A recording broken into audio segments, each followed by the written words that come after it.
अच्छा रेट आया है, बट अभी थोड़ा सर्वेलेंस में है वो स्टॉक। रुको रुको, 4700 से 4400 के रेंज का दे सकता है वो। मैं बोलूंगा, क्लास में बोलूंगा, डोंट वरी। इंडियन रेलवे में ट्रैक नहीं करता हूँ, पीएसयू स्टॉक्स में थोड़े अवॉइड करता हूँ। चलो कोई बात नहीं।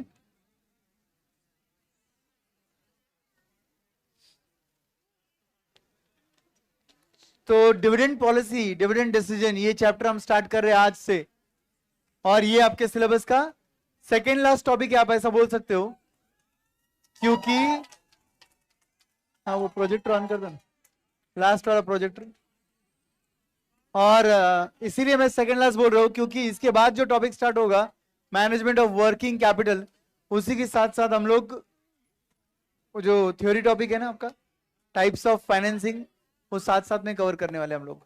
वो दोनों टॉपिक साइमल्टेनियसली चलने वाला है।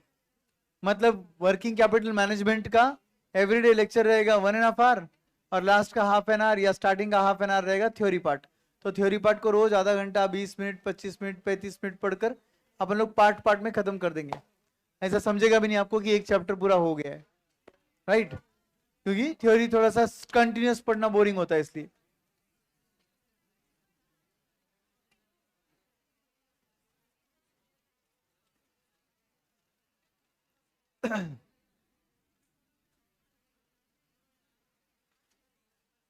तो ये जो डिविडेंड पॉलिसी टॉपिक है, ये सबसे ज्यादा इजी टॉपिक है आपके सिलेबस का, one of the most scoring topic also. एक बार शिद्दत से अच्छे से इसको भी सॉल्व कर लेंगे, ठीक है? तो what exactly is dividend policy guys? Company के बोर्ड ऑफ डायरेक्टर्स डिसाइड करते हैं कि कंपनी में डिविडेंड देना है या नहीं देना है, और अगर देना है तो कितना देना है और कितना रिटेन करना है। मुझे एक बात बताओ, एवरीवन फोकस नाउ। मुझे एक बात बताओ कि ये देखो, वेटेज वेटेज जैसे क्वेश्चन पूछो भी मत, माने में क्या, आईसीआई जो डिक्लेयर करता है वेटेज, वो आईसीआई खुद फॉलो नहीं करता है, तो हम क्या ही तो वेटेज की बात करेंगे। तो बेटर रहेगा कि वो थियोरेटिकल ज्ञान जो है कि इस चैप्टर का वेटेज इतना परसेंट है, उस चैप्टर का उतना है, वो इट इज प्योरली थियोरेटिकल, उसमें बिलीव मत करो। हाँ ये जरूर बोल सकता हूँ मैं, आपके सिलेबस का सबसे हेवी वेटेज टॉपिक जो है वो है कैपिटल बजटिंग, जो हमने बहुत ही शिद्दत से पढ़ा है। ओके, आई एम श्योर कि आप क्वेश्चनियर भी सॉल्व कर रहे हो, आई एम श्योर कि एक दो जगह डाउट भी आ रहे होंगे आपको, आप मार्क करके रख रहे हो, ठीक है? तो एक दो दिन वेट करो, आज आपका क्वेश्चनियर खत्म हो जाएगा, एक दो दिन में अपन उसका डिस्कशन ले लेंगे, और जैसे ही हमारा डिस्कशन खत्म होगा सामने आपका टेस्ट रहेगा, सिंपल, ठीक है? तो इस तरीके से क्या होगा ना, उसका रिवीजन भी हो जाएगा, इसलिए। तो चलो एक डिविडेंड पॉलिसी चैप्टर पे बात करते हैं अभी। गाइस डिविडेंड पॉलिसी चैप्टर में ऐसा होता है कि कंपनी के बोर्ड ऑफ डायरेक्टर्स जो डिविडेंड का फैसला लेते हैं, मेनली वो किस बेसिस पे लिया जाता है उसके बारे में बात चल रही है, ठीक है? कितने टाइप के डिविडेंड है पहले ये बताओ? 3 टाइप के डिविडेंड है। पहला इंटरिम बजट, आपका बजट बोल रहा हूं, इंटरिम डिविडेंड, फिर आपका फाइनल डिविडेंड, और लास्ट में आता है आपका preference dividend. But preference dividend का रेट जो है ये फिक्स होता है, तो इसलिए डिविडेंड डिसीजन जो होता है वो मेनली या तो इंटरिम या तो फाइनल पे होता है। आप सबको पता ही है, लॉ में आपने शिद्दत से पढ़ा ही होगा, एकदम अच्छे से पढ़ा होगा। ओके, नाउ डिविडेंड के 3 इंपॉर्टेंट फॉर्मूले आपके सिलेबस में ध्यान से समझना, ये हमने 3 बार रिवाइज किए, ये चौथी बार चल रहा है।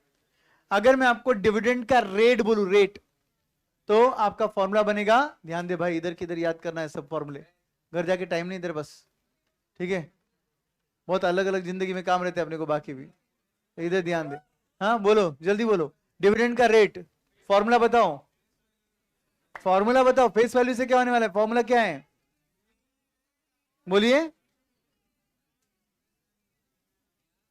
DPS upon face value into 100। What is DPS? Dividend per share upon face value per share into 100। Can the dividend rate be 150%, 500%, 1000%? Yes, face value 1 rupee रहेगा, फेस वैल्यू 10 पैसे भी हो सकता है, face value can be anything, और उस पर percentage लगाएंगे तो ऑब्वियसली वो कम ही आएगा ना। तो डिविडेंड का रेट अगर आप पढ़ते हो, आपको लगता है 500% डिविडेंड दिया, तो बड़ी बात नहीं है कोई। अल्टीमेटली उसका मार्केट प्राइस कितना है वो भी बहुत मैटर करता है। डिविडेंड का मार्केट मतलब शेयर का मार्केट प्राइस कितना है वो भी बहुत मैटर करता है, बराबर ना। कुछ कुछ कंपनियां 2 पैसे डिविडेंड देती है आज के जमाने में भी, 2 पैसे 5 पैसे पर शेयर, ऑफ कोर्स। तो ये कंपनी टू कंपनी डिफर करता है कि डिविडेंड क्या होता है। डिविडेंड का रेट कभी भी फेस वैल्यू का परसेंटेज होता है।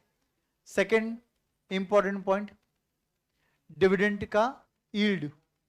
बोलो फॉर्मूला क्या होना चाहिए डिविडेंड का yield? DPS upon MPS into 100, all of you, DPS upon MPS into 100।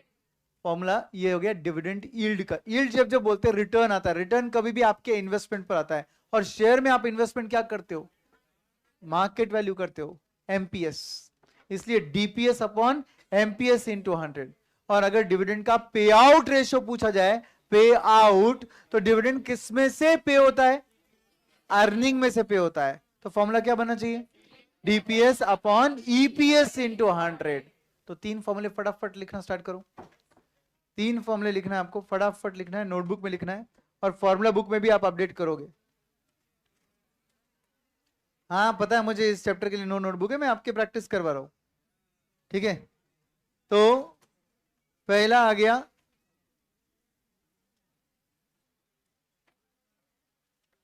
Dividend का रेट।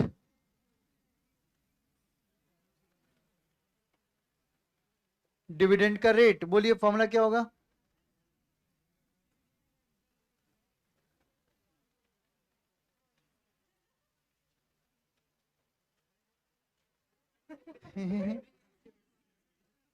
डिविडेंड का रेट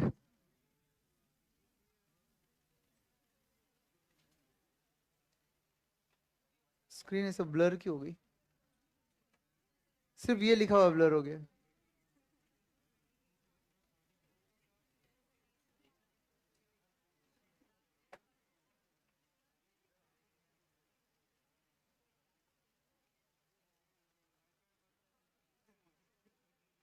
आईपैड बदल दो। वाह बेटा, कितने अच्छे सॉल्यूशन देते हो तुम लोग, है ना। तो पहला आपका फॉर्मूला आएगा डिविडेंड का रेट, जिसका फॉर्मूला रहेगा dividend per share upon face value per share into 100। अब रेट बोला तो इंटू 100 तो होने ही वाला है, correct. Second will be dividend का यील्ड, मतलब ही रिटर्न। रिटर्न आपके इन्वेस्टमेंट पर होता है, ये याद रखकर आपको डीपीएस अपॉन एमपीएस इंटू 100 बोलना पड़ेगा, क्योंकि आप जो इन्वेस्टमेंट करते हो शेयर में वो आपका एमपीएस होता है, मार्केट प्राइस पर share. And last will be dividend का पे आउट रेशियो।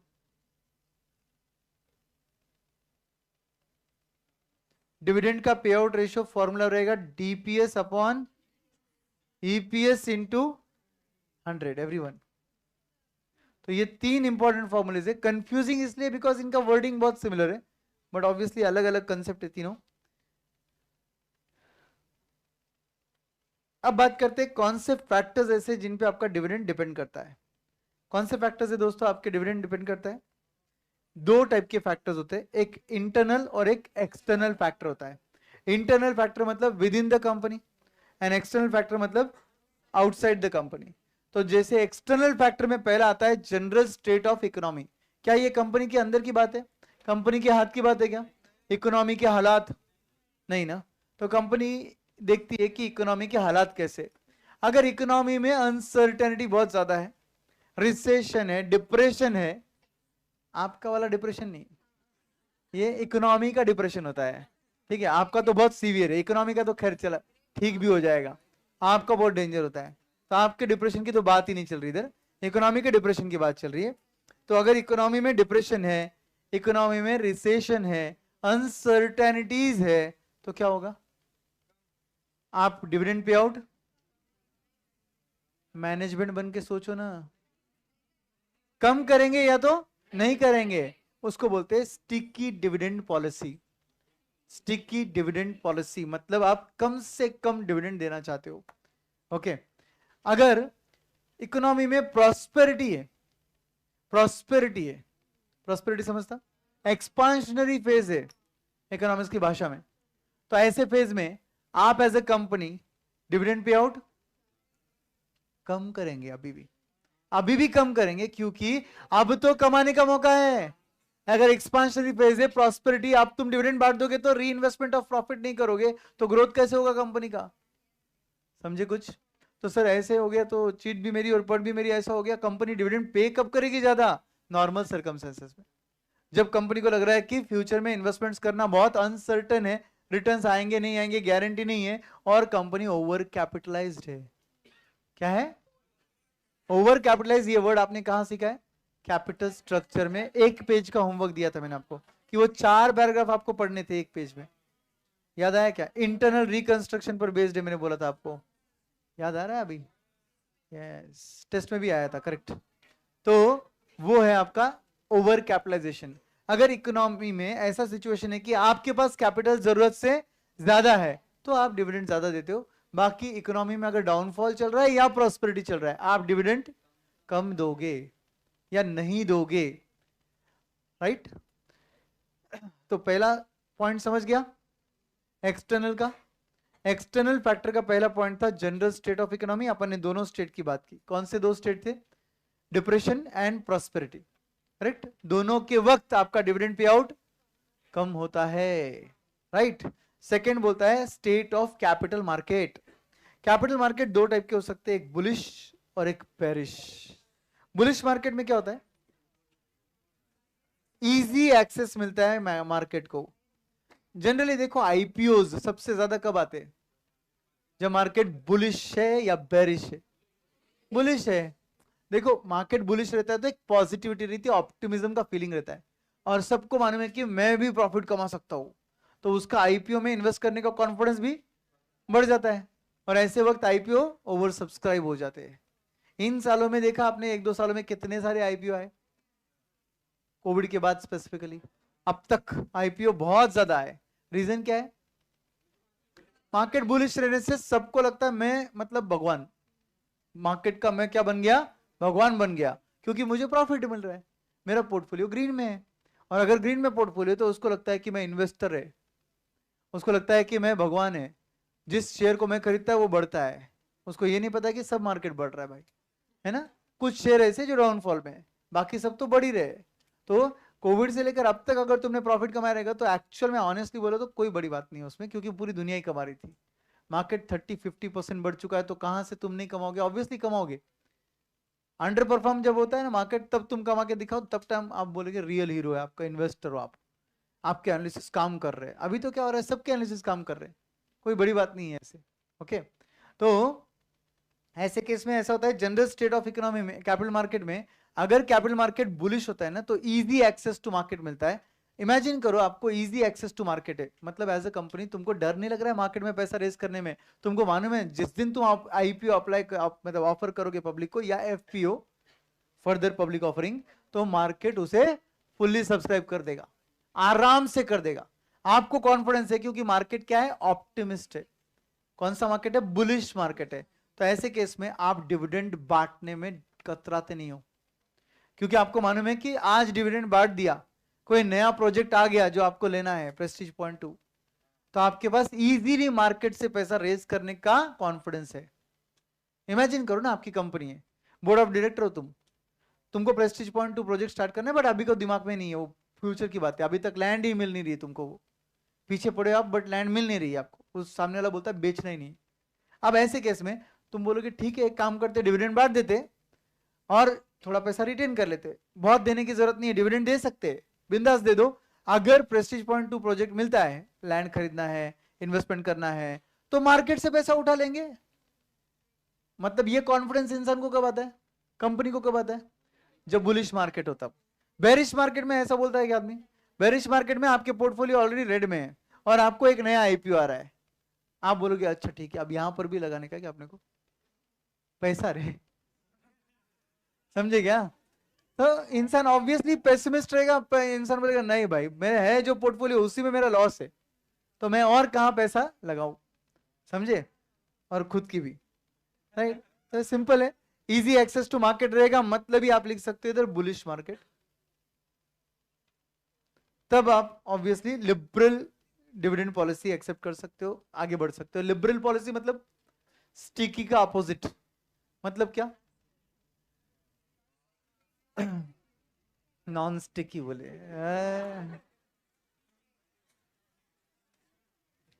तो अब ऐसे केस में ऐसा होता है कि लिबरल पॉलिसी मतलब अबंडेंट आप दे सकते हो पे आउट, ठीक है। लीगल रेस्ट्रिक्शंस देखते हुए पे आउट दोगे ना आप। व्हाट इज लीगल रेस्ट्रिक्शन, जो लॉ में आपने कुछ प्रोविजंस पढ़े रहेंगे, कंपनी किस हालात में कितना डिविडेंड देना चाहिए, कंपनी लॉस हो रहा है तो डिविडेंड देगा या नहीं देगा, देगा तो किस में से देगा, आपने कुछ रिस्ट्रिक्शंस ऑन डिविडेंड पेमेंट पढ़ा है, वो लीगल रेस्ट्रिक्शन। क्या लॉ के प्रोविजन हर बार चेंज होते हैं, यस, अमेंडमेंट आते हैं ना लॉ में, तो ऑब्वियसली वो लीगल रेस्ट्रिक्शन को देखकर आप क्या करते हो, आपका डिविडेंड पॉलिसी डिसाइड करते हो। तो ये लीगल रेस्ट्रिक्शन मतलब क्या, लॉ, कॉर्पोरेट लॉ जो आपने पढ़ा है, कंपनी रिलेटेड लॉ, उसमें डिविडेंड रिलेटेड सेक्शंस, किसी को याद है सेक्शन नंबर 123, श्योर, 123, 7, 1, 8, कोई बात नहीं, आपका नॉलेज है ना, लॉ के भी दुश्मन बन गए आप तो आज। अरे डिविडेंड का, पेमेंट का कुछ रेस्ट्रिक्शंस का कुछ प्रोविजंस पढ़े थे आपने, तो किसमें से पे आउट हो सकता है डिविडेंड वगैरह, वो कहां था, 127, हाँ 127 बोलता है भाई, 120 to 129 कोई तो भी रहेगा, देख लेना, ठीक है। तो कोई बात नहीं, 123 बोल रहे काफी लोग, 123 से 127 तक बोल रहे लोग, कोई बात नहीं, चलो बढ़िया है, ठीक है। अब सुनो, मैंने लॉ का आपका टेस्ट ले लिया, कोई बात नहीं। अब नहीं, मुझे कहाँ याद रहेगा यार, और जो लॉ तुम पढ़ रहे हो ना, कंपनीज एक्ट 2013, वो तो मैंने पढ़ा भी नहीं आज तक कभी, क्योंकि मेरे वक्त 1956 वाला लॉ था ना, ऑब्वियसली, सिंपल है। ओके, अब आते हैं कॉन्ट्रैक्चुअल रेस्ट्रिक्शंस पर। कॉन्ट्रैक्चुअल रेस्ट्रिक्शंस क्या होते हैं, अगर आप कंपनियों में बैंकर हूं, सुनो अच्छे से, मुझसे आपने लोन लिया है, तो ऐसे केस में हम क्या बोलेंगे, अगर आपने मुझसे लोन लिया है तो मैं आपके साथ एग्रीमेंट करता हूं, उस एग्रीमेंट में लिखा रहता है आप कितने % तक डिविडेंड दे सकते हो without my NOC, no objection certificate. And अगर एक लेवल के बाद आपको और डिविडेंड देने की इच्छा है, आपको प्रपोजल रखना है, तो मुझसे परमिशन लेना पड़ेगा। मैं कौन, तुम्हारा लेंडर, तुमको मैंने पैसा दिया है लोन पर, तो सर आप कौन होते हो डिसाइड करने वाले हमारी कंपनी के लिए। देखो मेरे से पैसा लिया है, मेरी चिंता क्या है कि तुम कवरेज रेशियो मेंटेन करो, डिविडेंड, सॉरी डिविडेंड नहीं, आपका interest coverage ratio, debt service coverage ratio आप मेंटेन कर पाओ, मतलब ही आपका कमाई, आपका कैश अवेलेबल होना चाहिए मेरे पेमेंट्स के लिए। अगर आप पूरा पैसा ओनर को दे दोगे in the form of dividend, तो अगले साल मेरा पैसा खतरे में आ सकता है। तो मैं आपको बोलता हूँ एक सर्टन रेट तक आपको डिविडेंड देने का लिबर्टी है, बट लिबर्टी उसके आगे नहीं रहेगा। उसके आगे अगर आपको डिविडेंड देने की इच्छा है तो हमसे पहले अप्रूवल लेना पड़ेगा, तो इसको बोलते हैं कॉन्ट्रैक्चुअल रेस्ट्रिक्शन। ये कौन डालते हैं जनरली, हमारे लेंडर्स जो हमको लोन से पैसा दे रहे हैं। नेक्स्ट आता है taxation policy. Taxation policy matter करता है क्या डिविडेंड के लिए, यस और नो, ऑफ कोर्स मैटर करेगा, बिकॉज कभी कभी ऐसा होता है कि टैक्सेशन पॉलिसी, जैसे कुछ सालों पहले ऐसा था कि dividend was not taxable in the hands of share holder and company was suppose to pay dividend distribution tax. अब ऐसा हो गया धीरे धीरे कि कंपनी, धीरे क्या, अभी ऑटोमेटिकली प्रोविजंस तो आज ऐसे बोलते हैं कि कंपनी के डिविडेंड आपके हाथ में टैक्सेबल है, और कंपनी के हाथ में कोई डिविडेंड डिस्ट्रीब्यूशन टैक्स नाम का चीज नहीं है, जो पहले 115 ओ में था। अब वो सेक्शन ही नहीं है, क्यों नहीं है, क्योंकि आपके हाथ में वो टैक्सेबल हो गया ना, तो कंपनी भी टैक्स भरेगा, आप भी भरोगे, तो डबल टैक्स हो जाएगा ना। तो इसलिए कंपनी ये जो एग्जम्पशन वाला सेक्शन था उसको स्क्रैप कर दिया, और 115 ओ को भी स्क्रैप कर दिया। अब ऐसा हो गया कि आपके हाथ में डिविडेंड एग्जम्पशन नहीं रहा, और कंपनी को उसके ऊपर टैक्स भरने की जरूरत भी नहीं है, समझे।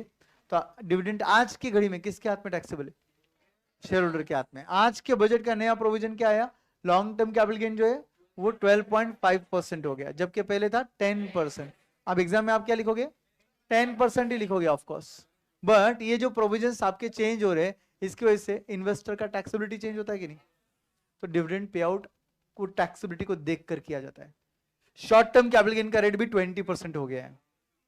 मतलब सब तरफ से इन्वेस्टर्स का आरओआई आफ्टर टैक्स कम होने वाला है, क्योंकि एसटीटी भी बढ़ चुका है, लॉन्ग टर्म कैपिटल गेन का रेट बढ़ चुका है, शॉर्ट टर्म कैपिटल गेन का रेट बढ़ चुका है।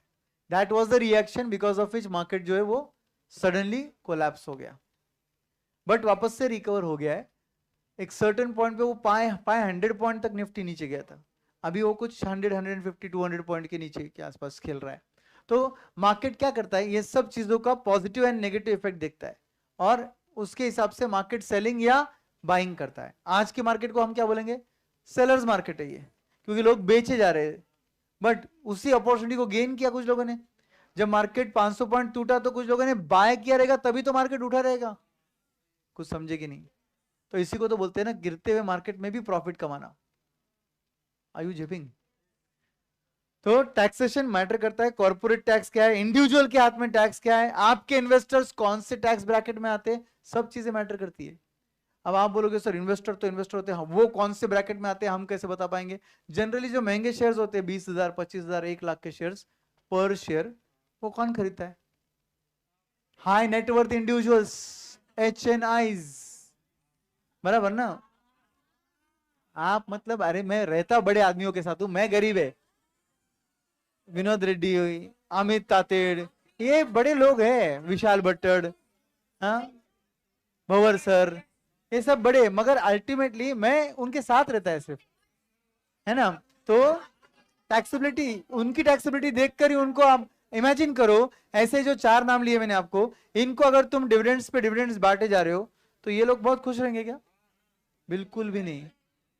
इनको रेगुलर सोर्स ऑफ इनकम की जरूरत, देन इनके टैक्सेबिलिटी का स्लैब रेट ऑलरेडी 30% है, और तुम डिविडेंड देकर इनका इनकम फ्रॉम अदर सोर्स बढ़ा रहे हो, तो और स्लैब रेट बढ़ रहा है। और अल्टीमेटली अगर ये नहीं करते थे, तुम प्रॉफिट रिटेन करते थे, तो उससे क्या होता था? बिजनेस एक्सपांशन कर कर कंपनी का शेयर वैल्यू बढ़ता था। जब भी इन लोगों को पैसों की जरूरत है, ये शेयर्स बेचकर एटलीस्ट लॉन्ग टर्म या शॉर्ट टर्म कैपिटल गेन के तौर पे टैक्स का रेट कम लगता था। आप आज डिविडेंड देकर इनको 30% स्लैब में डाल रहे हो, और भी वो इनकम को किस में टैक्सेबल कर रहे हो? 30% में। जबकि इनके मर्जी के हिसाब से ये शेयर्स को बेचते थे प्रॉफिट में, और लॉन्ग टर्म या शॉर्ट टर्म कैपिटल गेन का टैक्स वैसे भी 30% से कम में रहेगा। समझा क्या? तो ये मैटर करता है सब, इसको बोलते हैं टैक्सेशन पॉलिसी। अब बात करेंगे इंटरनल फैक्टर्स की। इंटरनल फैक्टर में आता है पहला चीज, Dzire of share holder. What is desire of share holders? उनकी इच्छा। उनकी इच्छा हर वक्त एक ही होती है, उनको शेयर्स पे डिविडेंड ज्यादा चाहिए। जब जब कंपनी शेयर्स पे डिविडेंड देती है ना, 2 टाइप के रिटर्न मिलते हैं इन्वेस्टर को वैसे तो। एक कैपिटल गेन, मतलब शेयर वैल्यू बढ़ना, और दूसरा डिविडेंड मिलना। शेयर वैल्यू बढ़ना और डिविडेंड मिलना, ये 2 टाइप के रिटर्न्स मिलते हैं शेयर होल्डर को, बराबर? अब मुझे एक बात बोलो, कोई भी इन्वेस्टर, जनरल है, HNIs छोड़ दो, बट जनरल इन्वेस्टर्स मतलब कॉमन पब्लिक का इच्छा क्या रहेगा? हाँ, अपने जैसे हैं, तो अपने जैसे इन्वेस्टर का इच्छा रहता है कि अपने को डिविडेंड मिलना चाहिए। उससे 3 बातें प्रूव होती है, सिद्ध होती है। पहला, strength of company, it is an indication of strength of company. जो कंपनी रेगुलर बेसिस पर डिविडेंड दे रही है, उसका स्ट्रेंथ, उसका कैश फ्लो भी स्ट्रांग है। दूसरा, रिडक्शन ऑफ अनसर्टेनिटी। जब तक कंपनी डिविडेंड देती है, तब तक आप बोलते हो हाँ भाई कंपनी में सब अच्छा चल रहा है, क्योंकि डिविडेंड दे रहा है, इसका मतलब कंपनी का कैश फ्लो वगैरह सब, प्रॉफिट वगैरह सब अच्छा चल रहा है। And lastly, need for current income. People like us, we need current income, not for obviously day to day activity. भाई पैसा अपन लोग, डिविडेंड मिलेगा तो ही घर में खाना बनेगा, ऐसा नहीं है, मगर डिविडेंड मिलेगा तो अपना काम चलते रहेगा। एक नॉर्मल मिडिल क्लास या लोअर मिडिल क्लास जो रहता है, उनको तो ये इच्छा रहती है ना कि रेगुलर बेसिस पर कुछ ना कुछ इनकम मिले, ताकि उनका गुजारा अच्छे से हो जाए। तो करंट इनकम की उनको जरूरत रहेगी। नंबर 2, रिडक्शन ऑफ अनसर्टेनिटी होगा, और नंबर 1, इंडिकेशन ऑफ स्ट्रेंथ होगा। ध्यान दे भाई। तो ऐसे 3 रीजन की वजह से जनरल शेयरहोल्डर्स की इच्छा क्या रहती है? कैपिटल गेन या डिविडेंड? डिविडेंड चाहिए, दोनों चाहिए एक्चुअली, बट ज्यादा इंक्लिनेशन डिविडेंड की तरफ बढ़ जाता है। Are you zapping? तो ये था आपका desire of share holder. Then सबसे इंपॉर्टेंट, इसको स्टार मार्क करो, लिखो इंपॉर्टेंट। कंपनी है ना, बाकी फैक्टर्स गए तेल लेने, ये फैक्टर सबसे ज्यादा इंपॉर्टेंट होता है। क्या फैक्टर है? Financial need of company. Company बोलेगा बाकी सब एक साइड में, और ये सबसे मेन। अगर मेरी कंपनी को पैसों की आगे जरूरत है तो मेरी कंपनी क्या करेगी? रिटेन करेगी। और मेरी कंपनी को दूर दूर तक दिख नहीं रहा है कि आगे कुछ करना है, तो डिविडेंड बांट देगी। सिंपल। मेरी कंपनी का फाइनेंशियल नीड क्या है, ये मेरे लिए सबसे ज्यादा प्राइमरी फैक्टर बन जाता है। मेरे इंडस्ट्री के लोग डिविडेंड बांट रहे हैं, मगर मेरे पास प्रोजेक्ट है आगे, क्या करूं? उनको देखूं और बोलूं वो बांट रहे, मैं भी बांटूंगा? ऐसा नहीं हो सकता ना बॉस। मेरे हाथ में प्रोजेक्ट है तो मुझे पैसा लगने वाला है, मैं आज ही डिविडेंड बांटूंगा तो कल जाके मुझे और शेयर इश्यू करने पड़ेंगे, या उधारी से पैसा लेना पड़ेगा। ऑब्वियसली आज डिविडेंड बांट देंगे और कल नए शेयर इश्यू करेंगे, ये किसने सिखाया? ऑफ कोर्स हम ऐसा नहीं करेंगे। भले इंडस्ट्री के बाकी लोग डिविडेंड बांट रहे, हम डिविडेंड उस टाइम पर नहीं बांटेंगे, क्योंकि हमारा फाइनेंशियल नीड कंपनी का दिख रहा है आगे। बट इमेजिन करो इंडस्ट्री के लोग डिविडेंड बांट ही नहीं रहे, मगर हमारे पास कंपनी के पास कोई प्रोजेक्ट ही नहीं है आगे करने के लिए, और हमारे पास एक्यूमुलेटेड रिजर्व्स बढ़ गए। अब क्या करेंगे आप? अब बांट देंगे ना, ऑफ कोर्स। तब ये थोड़ा ना सोचेंगे अरे कोई भी नहीं बांट रहा, मैं कैसे बांटू? तेरा कंपनी का फाइनेंशियल नीड तू जानता है, that is your primary factor. Then next is nature of earning. Nature of earning अगर तेरा स्टेबल है तो क्या करेगा तू? डिविडेंड बांट देगा। बिंदास बांटना, क्या प्रॉब्लम है? तेरा लीजिंग कंपनी, तेरे को मालूम है कि जितना लीज आना है वो तो आने ही वाला है, तो आज डिविडेंड बांटने में हम डरेंगे क्या? बट अगर बिजनेस में वॉलेटिलिटी बहुत ज्यादा रहेगा, हमारा सॉफ्टवेयर कंपनी है, कभी बुम है तो कभी डूम डायरेक्टली, तो ऐसे केस में हम लोग डिविडेंड्स बांटने में डरेंगे, क्योंकि हमारे इनकम का सर्टेनिटी कम है, अनसर्टेनिटी ज्यादा है। समझे बात को? तो जितना सर्टेनिटी ज्यादा डिविडेंड उतना ज्यादा, जितना अनसर्टेनिटी ज्यादा डिविडेंड उतना कम। Next is desire of control. Risk, cost and control, RCC, याद आया? अपने चैप्टर 1 में पढ़ा था। उसमें ये जो थर्ड पॉइंट था आपका, कंट्रोल मतलब मैनेजमेंट या वोटिंग पावर्स ऑफ कंपनी, याद आ रहा है कुछ? तो उस केस की हद तक हमने ये देखा कि अगर कंपनी को अपना वोटिंग पावर रिटेन करना है, खुद के पास ही रखना है, तो कंपनी डिविडेंड बांटेगा क्या? यस और नो? यस और नो बोलो।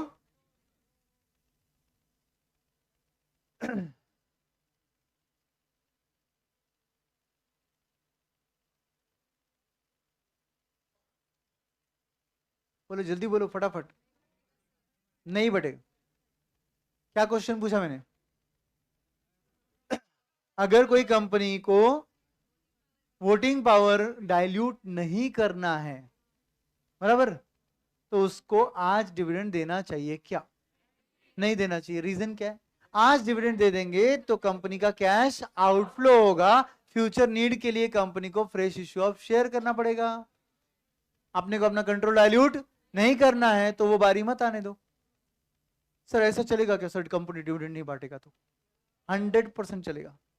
आज इस चैप्टर में आप पढ़ने वाले हो कंपनी डिविडेंड कब नहीं बांटना चाहिए और कब बांटना चाहिए।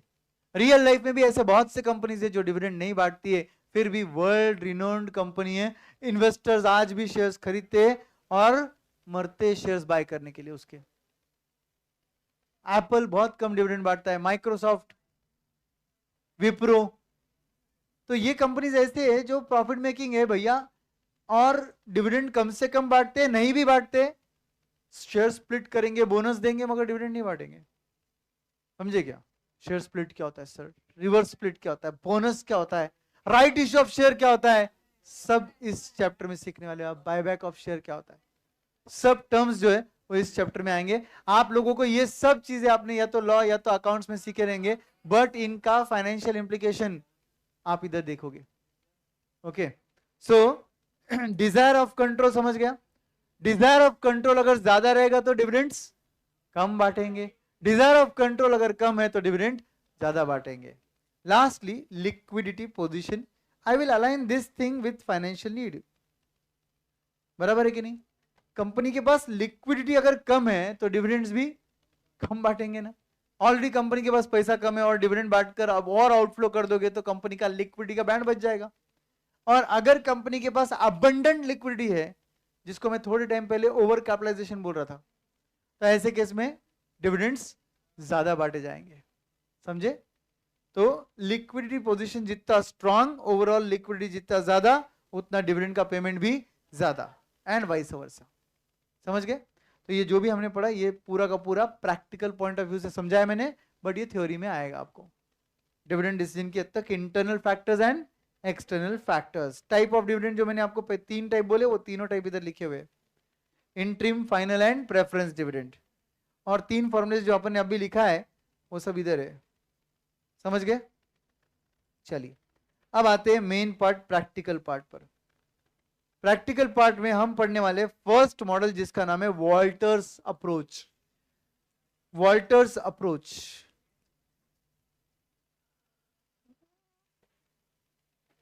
approaches to dividend policy.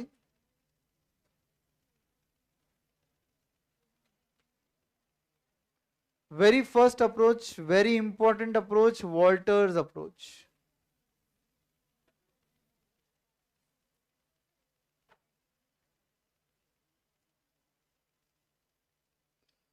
ये क्या बोलता है ध्यान से समझो, इसके कुछ अजम्पशन है। वॉल्टर्स अप्रोच बोलता है कि आपकी company fully financed by equity है एंड रिटेन अर्निंग है, मतलब एक्सटर्नल सोर्स ऑफ फंड्स कुछ है ही नहीं, एंटायरली, इनफैक्ट इक्विटी भी नहीं, इक्विटी का फर्स्ट फंडिंग आ गया, उसके बाद जो भी एक्सपेंशन चल रहे हैं वो सिर्फ और सिर्फ रिटेन अर्निंग के बेसिस पे चल रहे हैं। मतलब क्या सर? अगर मेरा पर ईयर प्रॉफिट होता है 1 करोड़ का, मुझे प्रेस्टीज पॉइंट वाला प्रोजेक्ट जो स्टार्ट करना है वो 4 करोड़ का है, तो ये वॉल्टर अप्रोच बोलता है तू एक काम कर, 4 साल बाद वो प्रोजेक्ट स्टार्ट कर। कुछ जेपे? क्या जेपा आपको कि जो भी फंडिंग हम अरेंज कर रहे हैं वो सिर्फ रिटेन अर्निंग से कर रहे हैं। आज फ्रेश इश्यू ऑफ शेयर करके 2 लाख अरेंज कर लो, नहीं। आज डेट ले लो 1 करोड़ का, नहीं। समझे? मतलब कुछ भी हो जाए एक्सटर्नल फाइनेंसिंग अलाउड नहीं है, पूरा का पूरा इंटरनल फाइनेंसिंग ही होगा। मतलब किधर से होगा? रिटेन अर्निंग से होगा। Point number 1 clear. Point number 2 ये बोलता है कि जो बिजनेस रिस्क है वो चेंज नहीं होता है एडिशनल इन्वेस्टमेंट करने से। सिर्फ और सिर्फ क्या होता है, फर्म का आईआरआर, कॉस्ट ऑफ कैपिटल, ये सब चीजें सेम रहती है कंपनी का। आप एडिशनल फंडिंग कर रहे हो, सपोज एक नया प्रोजेक्ट स्टार्ट कर रहे हो, एक नया इन्वेस्टमेंट कर रहे हो आप, तो उससे कंपनी का आईआरआर चेंज नहीं होगा। What is IRR? Internal rate of return, जो आपकी कंपनी कमा रही है, इसको इस मॉडल में आर बोलते हैं। आईआरआर को बोलते हैं R. R stands for rate of return, या आर स्टैंड फॉर आईआरआर बोल सकते हैं आप। आर क्या होता है? हमारे इन्वेस्टमेंट पर अपन जो अर्न कर रहे हैं कंपनी में, उसको यहां पर क्या बोला गया है? आर। और जो कॉस्ट ऑफ कैपिटल है उसको के ही बोला गया है, क्योंकि एग्जैक्टली पूरा इक्विटी फाइनेंसिंग है, पूरा कंपनी के पास इक्विटी को छोड़कर डेट वेट कुछ है क्या? तो केओ कितना है? के ही जितना है। तो मैं केओ की जगह के ही बोलूं तो चलेगा ना भाई? तो मेरे कंपनी में के ही भी कांस्टेंट रहेगा, और केओ के ही कांस्टेंट रहेगा, और आर भी कांस्टेंट रहेगा। अगर नया इन्वेस्टमेंट करोगे तो आर या केओ चेंज नहीं होता। Let me tell you, this is assumption, practically this is not possible. This is assumption of Walter model. Criticism क्या है? तो यही क्रिटिसिज्म है कि ये अजम्पशन ही गलत है। नए एक्सपेंशन करोगे तो केओ कैसे चेंज नहीं होगा? ऑब्वियसली चेंज होना चाहिए। और हर एक्सपेंशन के वक्त क्या आर, मतलब internal rate of return, same रहेगा क्या? एक प्रोजेक्ट हड़पसर में चल रहा है मेरा, दूसरा प्रेस्टीज पॉइंट 2 चल रहा है, दोनों का रेट ऑफ रिटर्न सेम रहेगा क्या?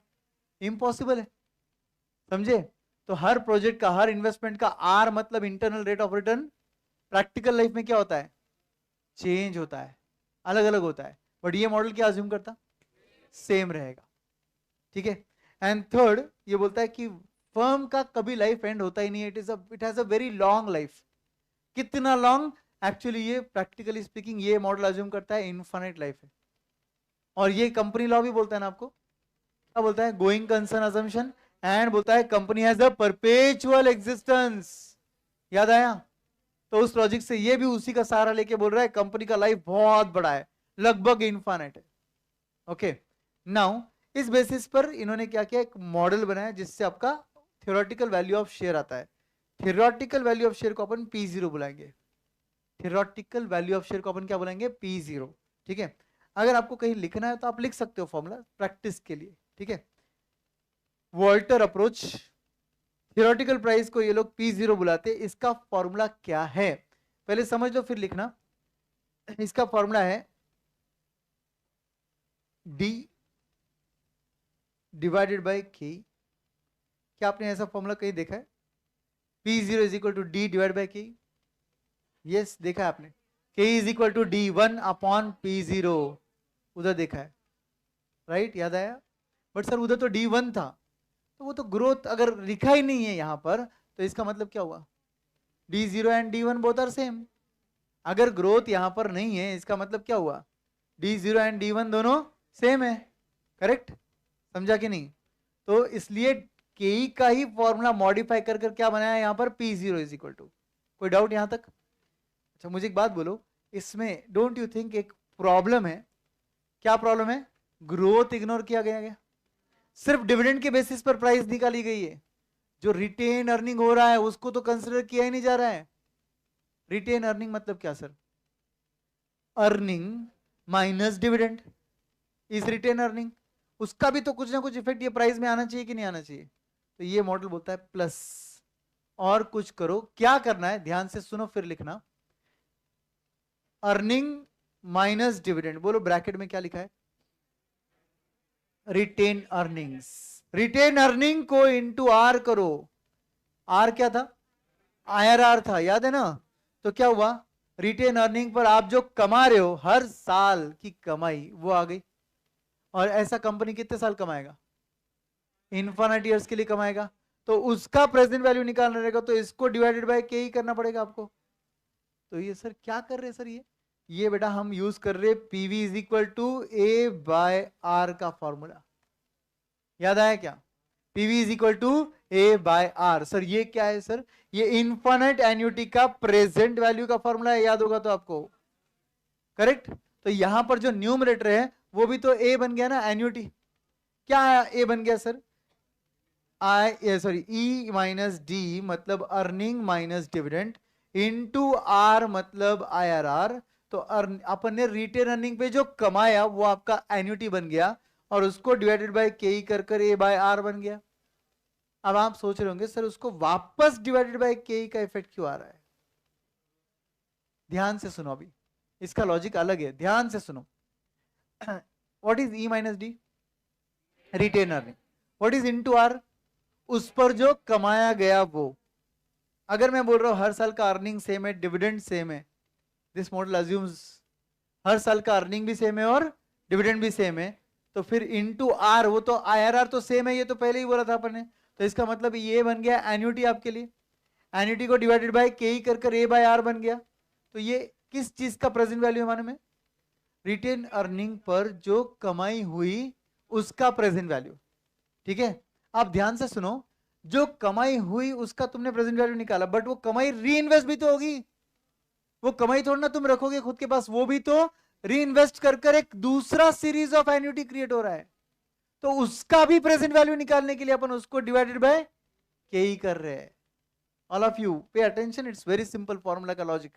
क्या है? पहला फॉर्मूले, मैंने इस फॉर्मूले को लिखते वक्त दो पार्ट लिखे, फिर से रिपीट कर रहा हूं आपके लिए, ध्यान दो। मैं बोल रहा हूं सबसे पहले theoretical price is equal to D by K. Any doubt? वो क्या है सर?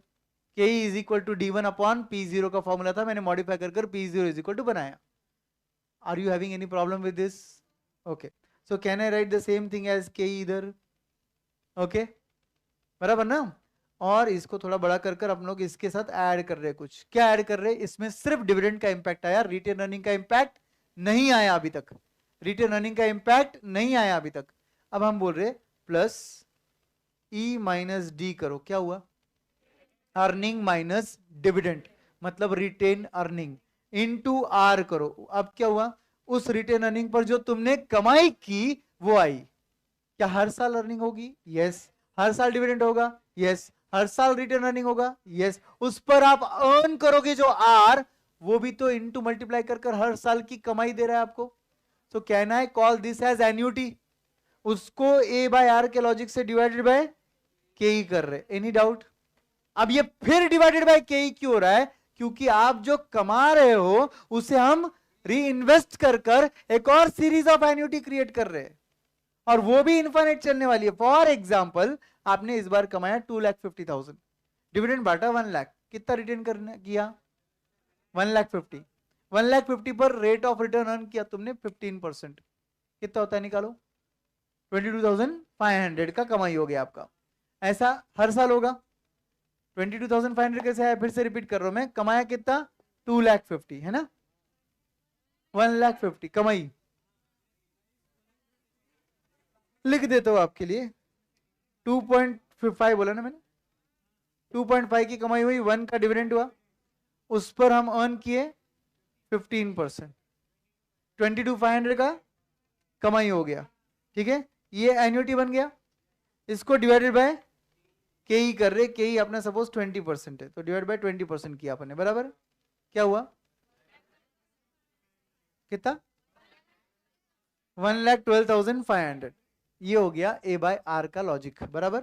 ये सब कंपनी पॉइंट ऑफ व्यू से चल रहा है। पॉइंट ऑफ व्यू किसका है, कंपनी पॉइंट ऑफ व्यू। ठीक है, अब कंपनी क्या बोल रहा है कि तुमने जो कमाया अभी अभी, कितना कमाया तुमने, 2,50,000 में से 1 लाख चला गया तो 1.5 रिटेन किया, उस पर 15% अर्न किया, उसका आंसर था 22,500। भैया वो हम क्या जेब में रख के घूमने वाले हैं क्या, वो भी तो रीइन्वेस्ट हो रहा है, अगले साल वो भी तो रीइन्वेस्ट हो रहा है, अगले साल उसके वो भी तो रीइन्वेस्ट हो रहा है। इसका मतलब एक सेपरेट उसकी भी एक एन्युटी शुरू हो रही है, तो फिर इसको भी और डिवाइडेड बाय के ही कर रहे हैं। अब इसको डिवाइड बाय के ही कर रहे थे और उसके साथ साथ डिविडेंड को डिवाइड बाय के ही कर ही रहे थे, तो अपन ने क्या कर दिया, डिविडेंड को इसके साथ ऐड कर दिया।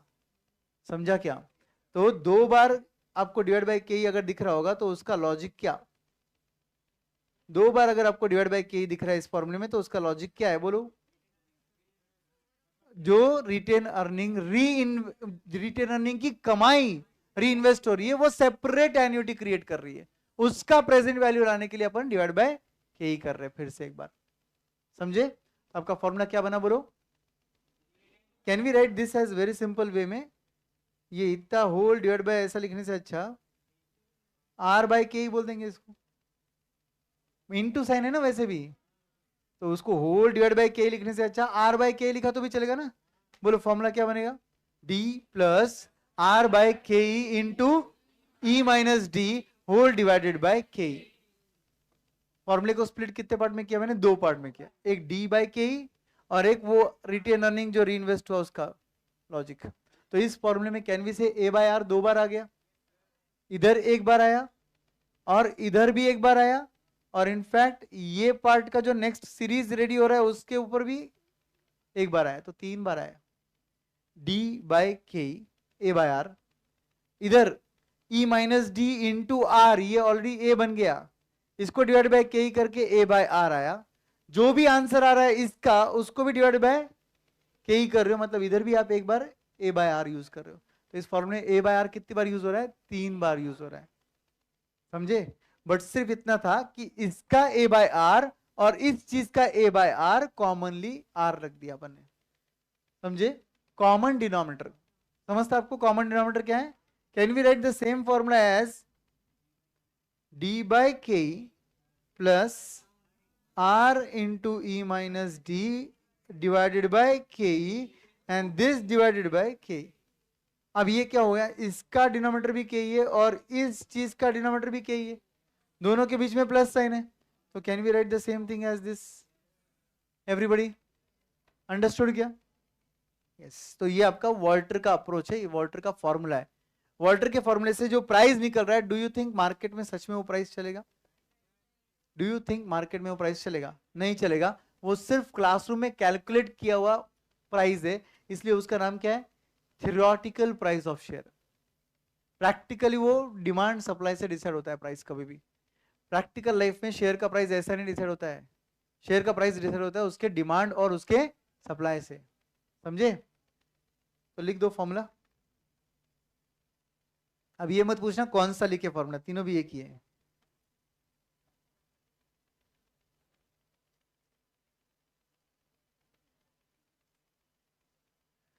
P0 is equal to D plus R by KE into E minus D whole divided by KE.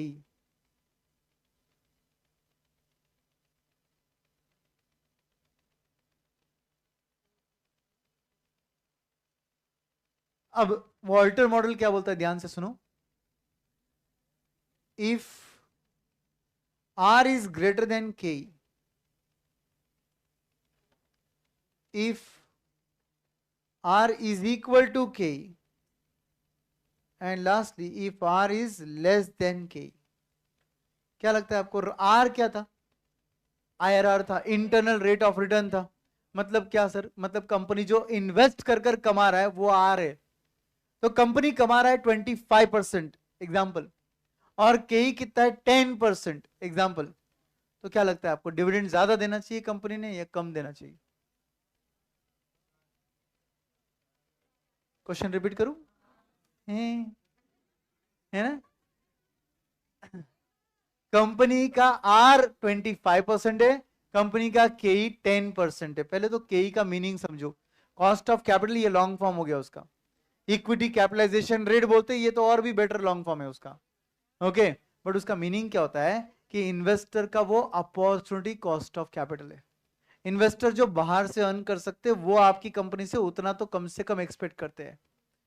तो अब सोचो कि आप लोग खुद के पैसों पर कितना कमा सकते हो, खुद के बलबूते पर 10%। मेरे एग्जांपल में के कितना था, 10 था। तो आपका अपॉर्चुनिटी कॉस्ट बाहर से कमाने का 10 है, बट मेरी कंपनी का IRR 25% है। तो मेरी कंपनी के पास पैसा रहा बेटर है या आपके हाथ में गया हुआ? कंपनी के पास। कंपनी के पास कितने रेट से ग्रो हो रहा है? 25% से ग्रो हो रहा है। अगर डिविडेंड के तौर पे वो आपके हाथ में चला जाए तो आप उसे रीइन्वेस्ट करोगे सिर्फ 10% पर। बोलो कंपनी ने डिविडेंड देना चाहिए क्या? आप समझा माइक्रोसॉफ्ट डिविडेंड क्यों नहीं देता है? क्यों नहीं देता है सर? माइक्रोसॉफ्ट उसे रीइन्वेस्ट कर कर ज्यादा रेट से ग्रो कर रहा है। पैसा आपका ही है, आपके हाथ में डिविडेंड के तौर पे चला जाए तो आप उसे रीइन्वेस्ट कर कर कम रेट से ग्रो करोगे। तो कंपनी के इन्वेस्टर्स भी चाहते हैं और कंपनी भी चाहता है कि पैसा कंपनी के पास रहे। समझे क्या एवरीवन? इसलिए आज जो आपको जितने भी बड़े बड़े कंपनियों के नाम पता है, अधिकतर कंपनियां अगर सच में वो प्रॉफिट मेकिंग है तो वो खुद का पैसा खुद के पास ही रखकर रीइन्वेस्ट कर कर कंपनी का बिजनेस और भी ग्रो करता है। तो यहां पर हम बोलेंगे if R is greater than के, तो इस फर्म को बोलते हैं ग्रोथ फर्म।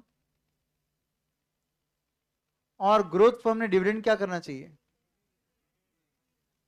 कम से कम देना चाहिए। मतलब अपन बोलेंगे 0% देना चाहिए। थियोरेटिकली कितना देना चाहिए? 0% देना चाहिए। अगर R is equal to K ही रहेगा तो R इज इक्वल टू के मतलब क्या सर? मतलब तुम तुम्हारे पैसों पर कमा सकते हो 10% और मैं भी ग्रो कर रहा हूं 10% से।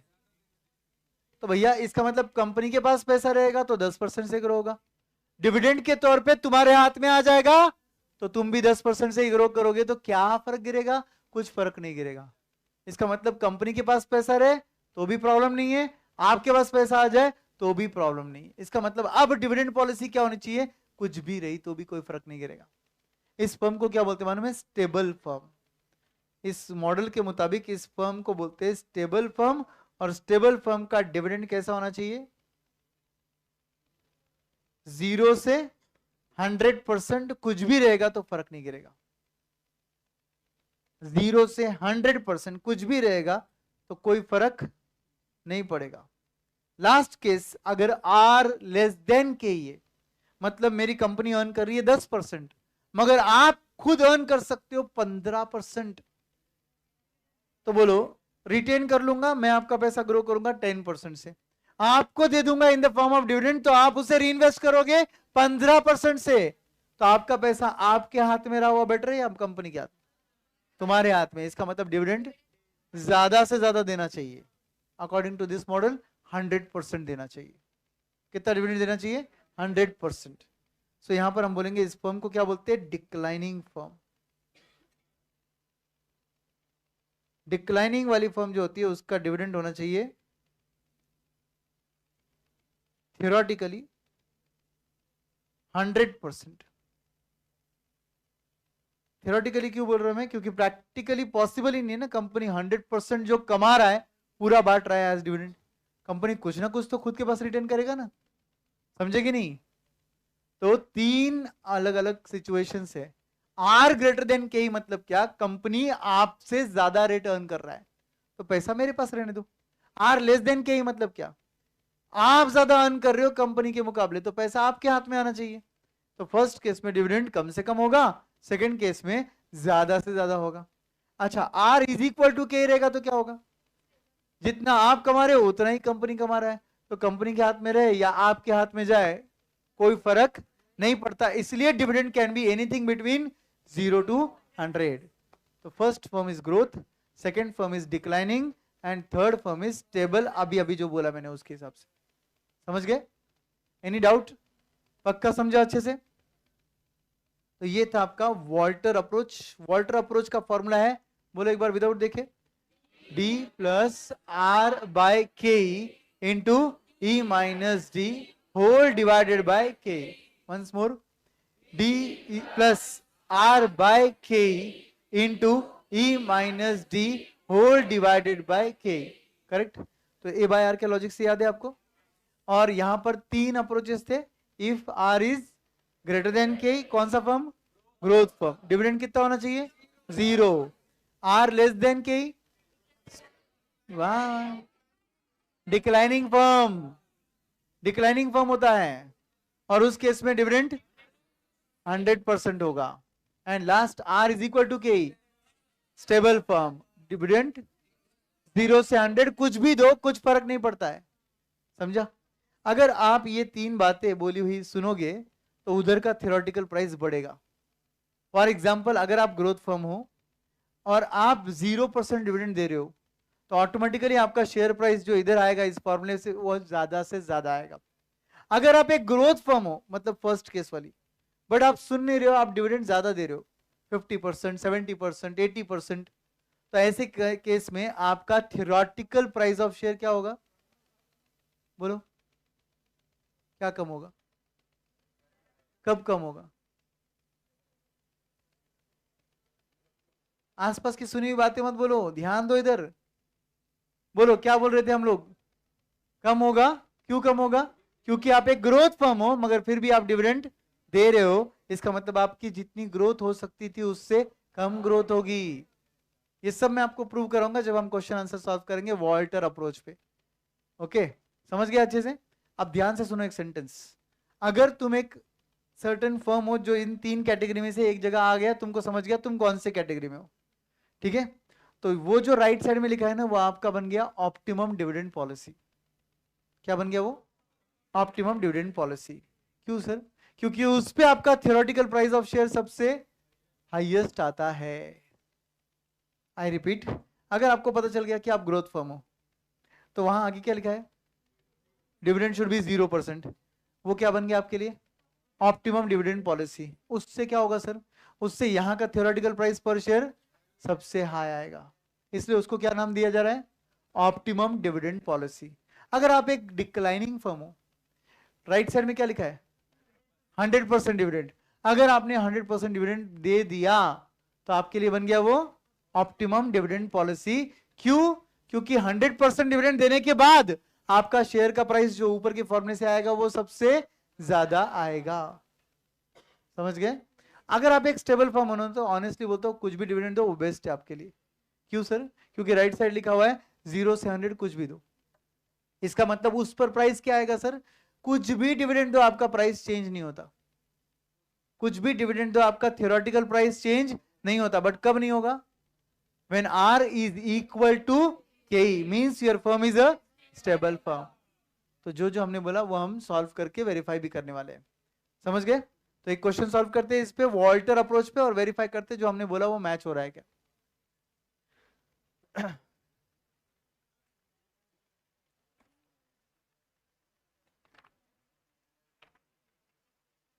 क्वेश्चन नंबर 1 पे आ जाओ।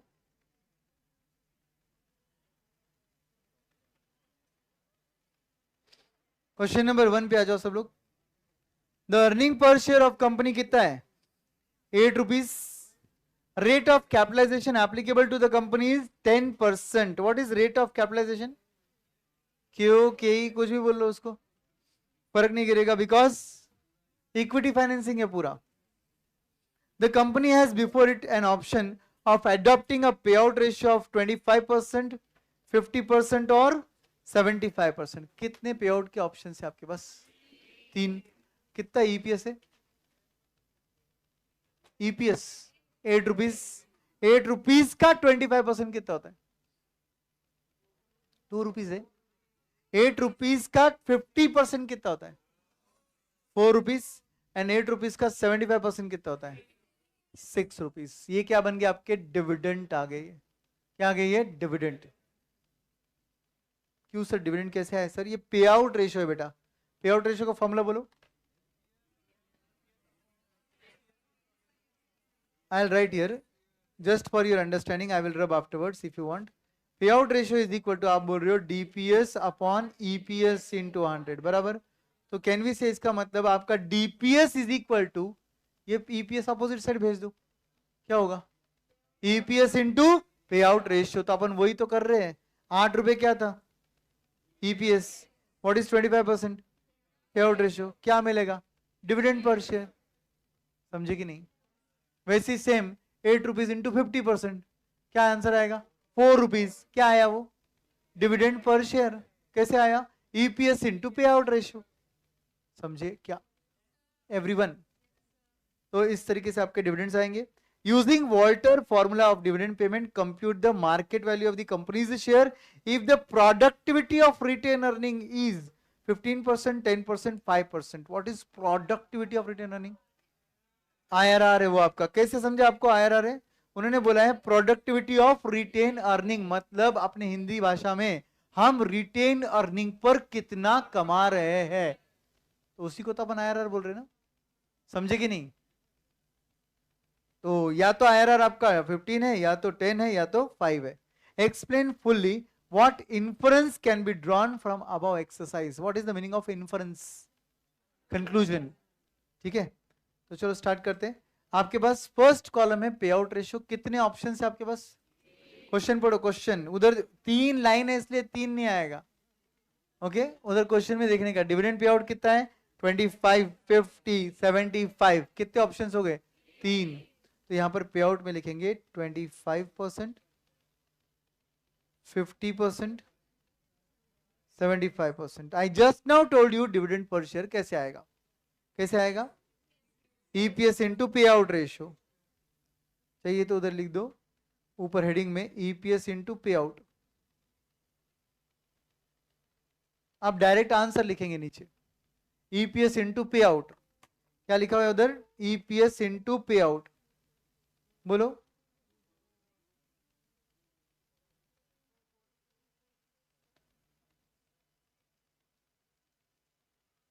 ₹2, 4 रुपीज, 6 रुपीज। करेक्ट। अब फर्स्ट केस सॉल्व करना है, उसके पहले फॉर्मूला याद है क्या आपको?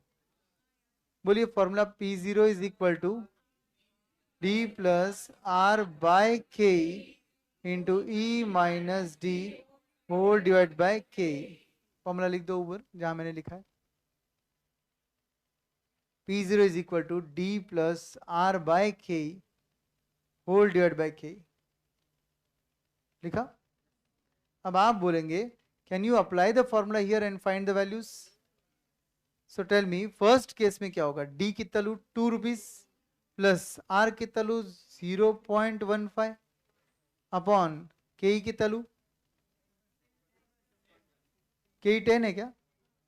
तो 0.10 इंटू E कितना है? 8 माइनस D कितना है? 2 बराबर। तो 6 आ गया ब्रैकेट में whole divided by 0.1।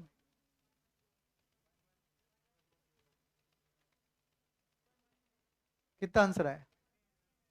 110। I repeat, क्या क्या लिखा हुआ है? 2 डिविडेंड है प्लस आर कितना है? 0.15। क्यों सर? 15% है वो। डिवाइडेड बाय के कितना है? 0.10 इंटू ई माइनस डी। ई मतलब अर्निंग पर शेयर, डी मतलब डिविडेंड पर शेयर। तो 8 माइनस 2 हो जाएगा होल डिवाइडेड बाय 0.1। इसको सॉल्व करने के लिए पहले 6 को इंटू क्या आता है इसका आंसर? 0.15 डिवाइड बाय 0.1 कितना होगा?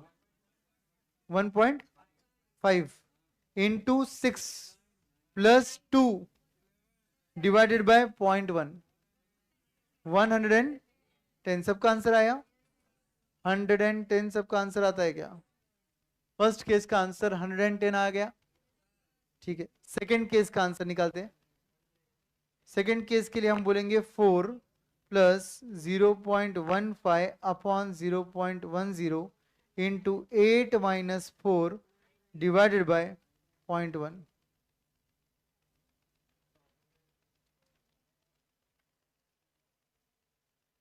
इसका आंसर कितना आता है? 100 आता है। ऊपर के फॉर्मूले में 2 की जगह सिर्फ 4 लिखा, बाकी सब सेम है, तो आपका आंसर आ गया 100। आया क्या? लास्ट केस में 4 की जगह लिखना है 6 plus 0.15 upon 0.10 into 8 minus 6 whole divide by 0.1।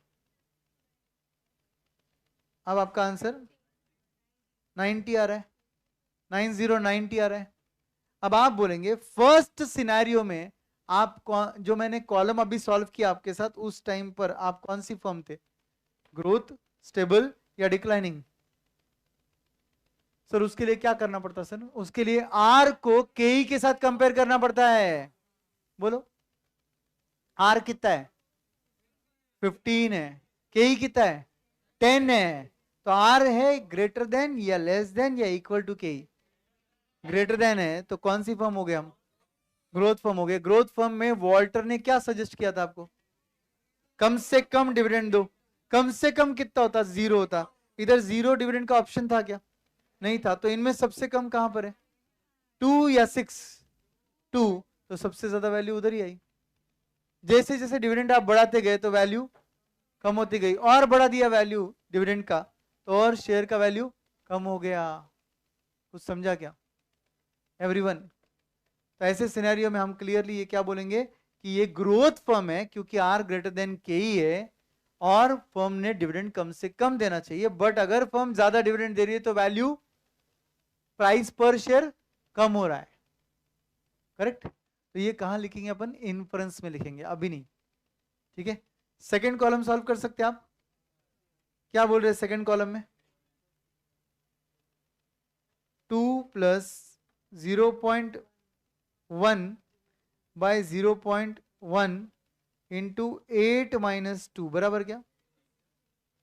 तो आपका आंसर होल डिवाइड बाय 0.1 कर बोलो कितना आंसर आएगा?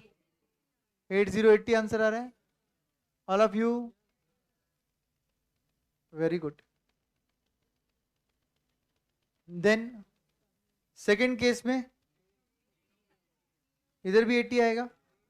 क्या चेंज आएगा बताओ? 2 की जगह सिर्फ 4 आ जाएगा। तो यहां पर 4 plus 0.1 upon 0.1 into 8 minus 4 whole divided by 0.1, 80 आ रहा है। और लास्ट केस में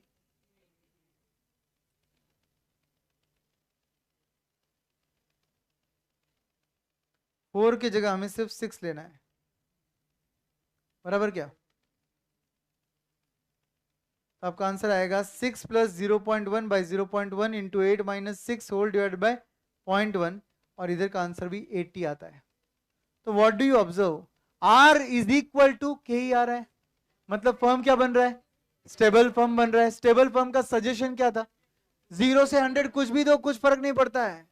तो देखो ना, आप कुछ भी पे कर रहे हो तो भी थियोरेटिकल वैल्यू सेम आ रही है। आप डिविडेंड कम दे रहे हो, ज्यादा दे रहे हो, उससे ज्यादा दे रहे हो, फिर भी आपका प्राइस पर शेयर 80 था।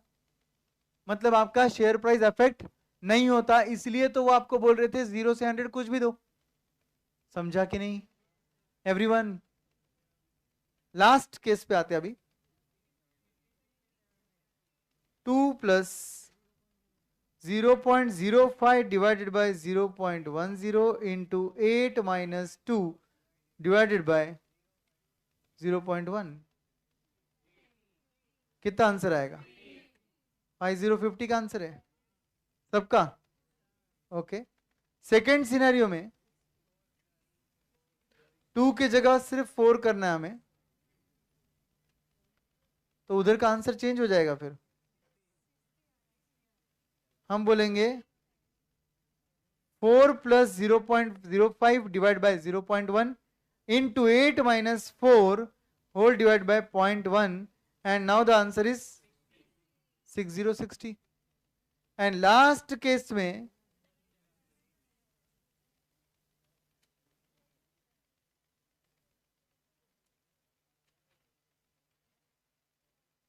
आप बोलोगे 6 plus 0.10 0.05, 6 plus 0.05 divided by 0.1 into 8 minus 6 whole divided by 0.1, 7070 आ रहा है। क्या दिख रहा है आपको? जैसे जैसे आपका डिविडेंड बढ़ता जा रहा है, आपका प्राइस भी बढ़ता जा रहा है, थियोरेटिकल प्राइस लास्ट कॉलम में। क्यों? क्योंकि firm is a declining firm. और कंक्लूजन क्या था डिक्लाइनिंग फर्म का? डिविडेंड सजेशन क्या था? ये सब 100% डिविडेंड दो, इसका मतलब ज्यादा से ज्यादा डिविडेंड दो। तो देखो ना, जितना डिविडेंड बढ़ रहा है शेयर वैल्यू भी उतनी बढ़ रही है। आपको पता है यहां पर अगर आप डिविडेंड 6 की जगह 8 ले लोगे तो क्या होगा? और भी वैल्यू बढ़ेगी। और फर्स्ट केस में यहां पर आप 2 की जगह अगर 0 ले लोगे तो और भी वैल्यू बढ़ेगी। बट बीच वाले केस में आप कुछ भी वैल्यू ले लो, सेम ही डिविडेंड आपका प्राइस आएगा पर शेयर 80 आएगा। तो यहां पर आप 0 ले लो ऊपर या नीचे, 6 के बाद 8 ले लो, तो भी बीच वाले कॉलम में थियोरेटिकल प्राइस पर शेयर कितना आने वाला है? कितना? 80 आएगा। बट फर्स्ट केस में अगर आप 2 की जगह 0 ले लोगे तो ये जो वैल्यू 110 की है वो बढ़ जाएगी, बढ़ जाएगी वो। और अगर लास्ट केस, लास्ट कॉलम में, वो जो डिक्लाइनिंग फॉर्म वाला कॉलम है ना, 5% आर वाला, उस कॉलम में अगर आप यहां पर 6 की जगह नीचे 8 सॉल्व करोगे तो आपकी वैल्यू जो है वहां पर वो 70 की जगह और भी ज्यादा आएगी। रीजन क्या? अपने को कैसे समझा? अपने को कैसे समझा ये बातें?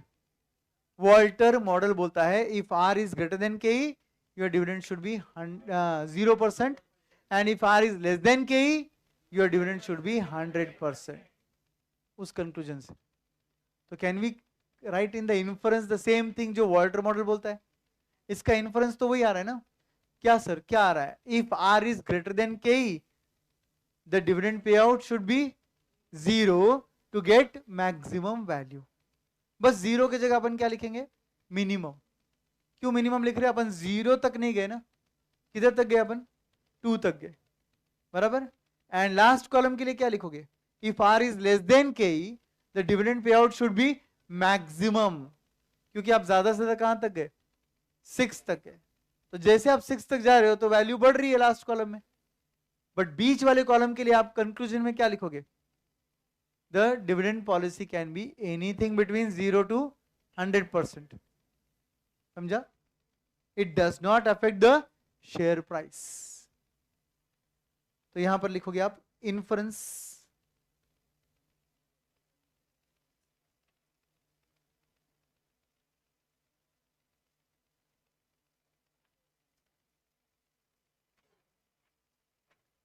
inference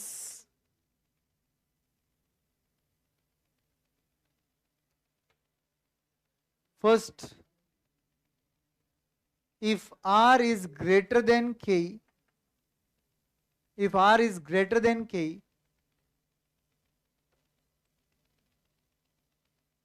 the firm is which firm? Growth firm, and the dividend payout, the dividend payout should be minimum बोल देंगे अपन, 0 की जगह क्या बोलेंगे? मिनिमम। आप जो लिख रहे हो ये आपका ऑप्टिमम पॉलिसी है। आप जो लिख रहे हो ये आपके फर्म के लिए ऑप्टिमम पॉलिसी है, क्योंकि वो पॉलिसी अडॉप्ट करने से आपका शेयर प्राइस बढ़ रहा है। समझा? तो ऑप्टिमम डिविडेंड पॉलिसी किसको बोलते हैं? जिस पॉलिसी पे आपका शेयर वैल्यू सबसे ज्यादा होता है। आपने ऐसी सेम एक कंटेंट पढ़ा था, ऑप्टिमम कैपिटल स्ट्रक्चर। जिस कैपिटल स्ट्रक्चर पर आपका शेयर का प्राइस सबसे ज्यादा होता है, क्योंकि ultimate goal of financial management क्या है? वेल्थ मैक्सिमाइजेशन, मतलब ही शेयर वैल्यू बढ़ाना। समझे क्या? Got it? So if R is greater than K, the firm is a growth firm. The dividend payout should be minimum. Second, if R is equal to K, the firm is a stable firm.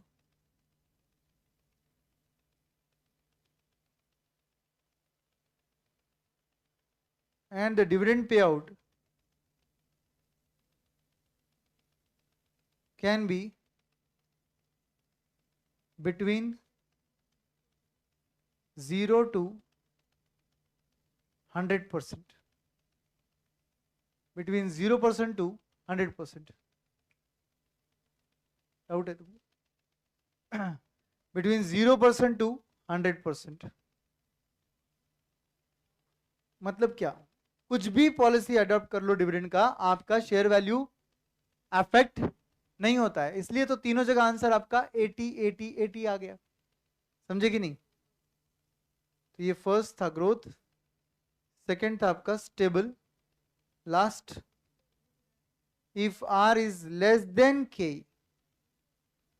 The firm is declining firm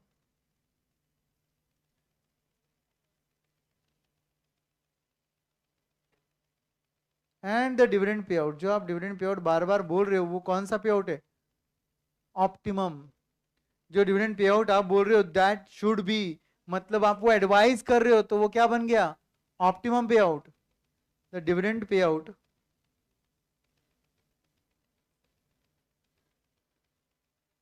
should be maximum